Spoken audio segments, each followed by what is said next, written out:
हिवाळा सुरू झाला की तीळ लावलेली बाजरीची भाकरी, लोणी, भरीत असं आपण नेहमीच खातो. पण एकदा अशी बाजरीच्या पिठात मेथी घालून धिरडी करून बघा, तुम्हाला नक्कीच खूप आवडतील. एका मिक्सरच्या भांड्यामध्ये मी 2-3 हिरव्या मिरच्या, थोडासा आल्याचा तुकडा आणि कोथिंबिरीच्या अगदी कोवळ्या काड्या स्वच्छ धुवून घेतल्या होत्या.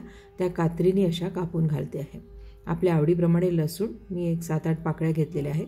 तर थोडंसं पाणी घालून मी याची अशी पेस्ट करून घेतलेली आहे.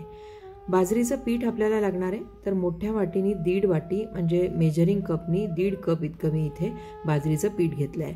त्यामध्ये 1 कप इतकं घट्ट दही घालते आहे. दह्यामुळे ही धिरडी चांगली मऊ होतात.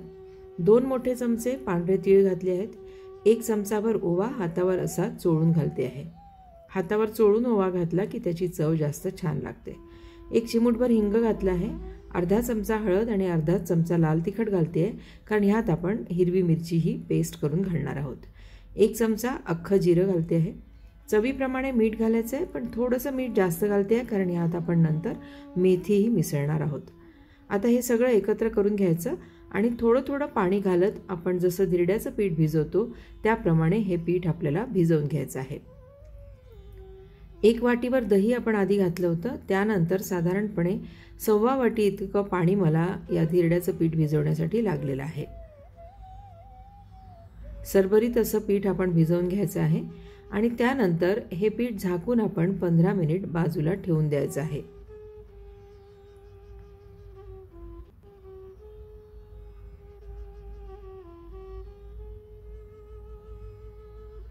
मेथी मी स्वच्छ धुवून आणि एका कापडावर पसरून चांगली कोरडी करून घेतली होती. आता ही मेथी आपण अगदी बारीक चिरायची आहे. मेथी जर कोरडी असेल तर ती कापायला खूप सोपी जाते आणि छान बारीक चिरताही येते. तर एक मोठी वाटी भरून बारीक चिरलेली मेथी मी यात घालणार आहे.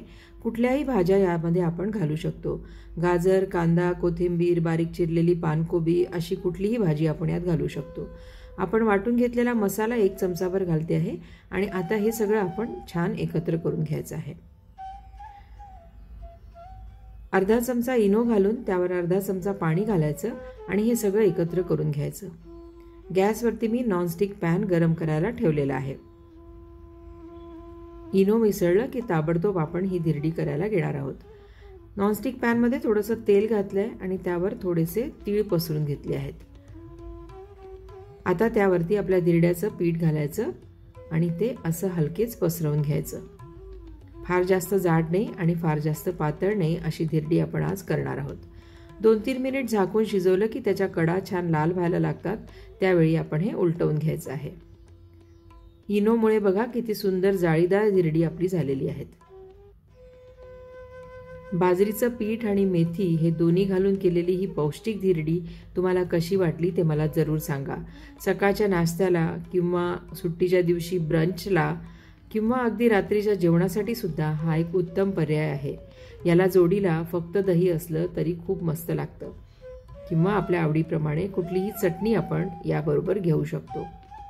तर तुम्ही ही धिरडी करून बघा आणि तुम्हाला आवडली का ते मला जरूर सांगा. धन्यवाद.